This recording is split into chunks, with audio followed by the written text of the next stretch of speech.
தர்மபுரி உடைய வேட்பாளராக நாம் எல்லோரும் கூட கூர்ந்து கவனித்துக் கொண்டிருக்கின்றோம்.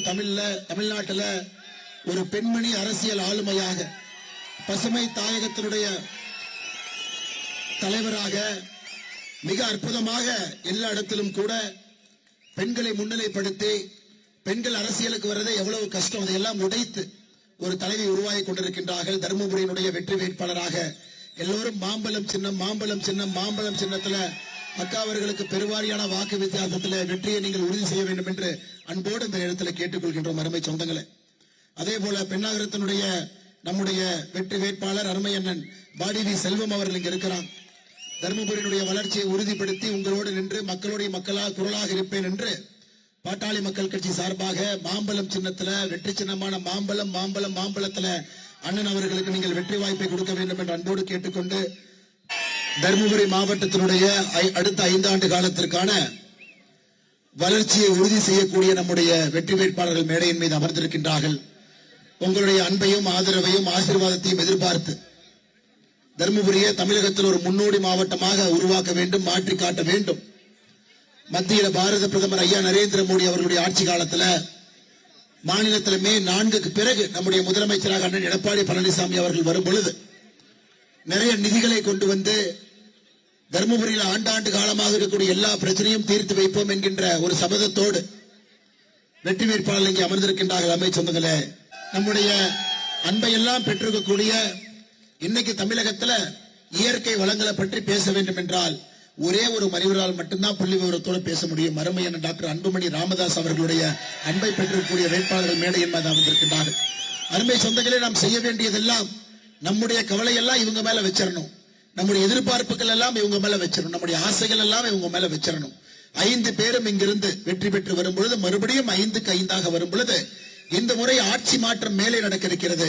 திராவிட முன்னேற்ற கழகத்தினுடைய ஆட்சி தூக்கி எறியப்பட்டு அனைத்து இந்திய அண்ணா திராவிட முன்னேற்ற கழகம் தலைமையிலான தேசிய ஜனநாயக கூட்டணி ஆட்சி அமையும் பொழுது தர்மபுரியினுடைய வளர்ச்சி உறுதி செய்யப்படும் என்பது உங்களுக்கு தெரியும். அருமை சொந்தங்கள், இன்னைக்கு எதிர்த்து நிற்கக்கூடிய வேட்பாளரை பாருங்க. இவர்கள் எதிர்த்து நிற்கக்கூடிய வேட்பாளர், இவர்கள் 5 பேருக்கும் வெற்றி உறுதி செய்யப்பட்டிருந்தாலும் கூட சில நேரத்தில் வேட்பாளர்களை பற்றி பேச வேண்டிய கடமையும் கட்டாயம் இருக்கு. ஜனநாயகத்தை மக்கள் புரிந்து கொள்ள வேண்டும். இதற்கு முன்பு தருமபுரியினுடைய பாராளுமன்ற உறுப்பினராக இருந்து மத்திய அரசு கொடுக்கக்கூடிய எல்லா திட்டத்துக்கும் ஸ்டிக்கர் ஒட்டி அவரே செய்ததை போல ஒரு பூச்சாண்டியை ஏற்படுத்தி, அது மட்டும் இல்ல, எங்கேயாச்சும் பூஜை நடந்தா கிளம்பி போயிருவார். எங்க மசூதியில் பூஜை நடந்தா கிளம்பி போயிருவார்.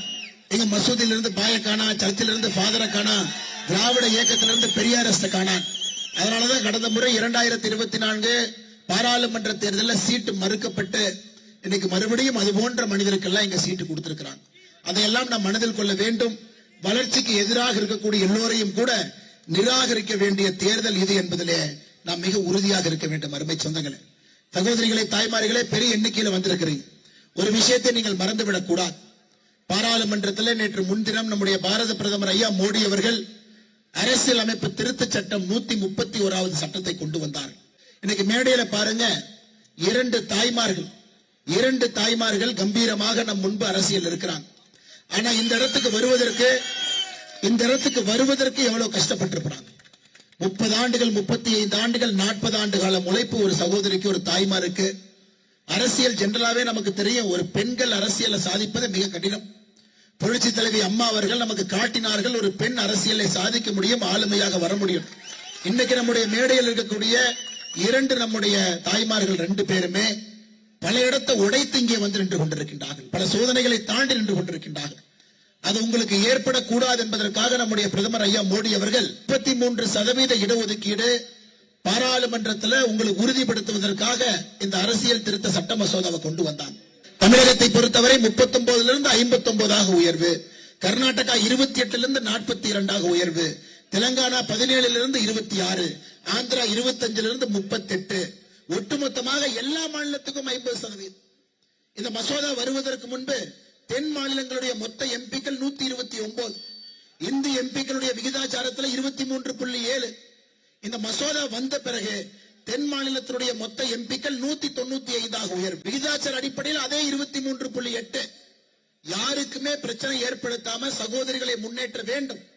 நமக்கு ஒரே ஒரு சௌமியா அன்புமணி அவர்கள் பத்தாது, இன்னும் 10 சௌமியா அன்புமணி வேண்டும் என்பதற்காக உருவாக்கப்பட்ட அந்த மசோதா.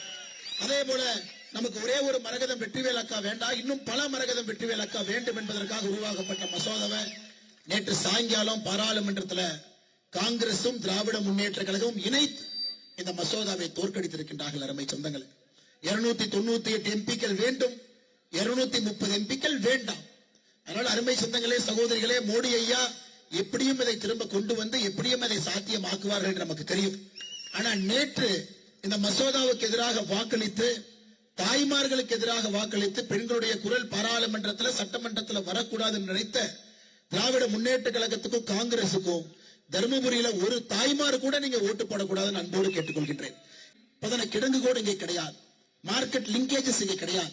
இது டாக்டர் அன்புமணி ராமதாஸ் ஐயா பல இடத்துல ஒரு பெரிய கனவோடு 2016 இருந்து அந்த மாற்றத்தை பேசிக் கொண்டிருக்கின்றார்கள்.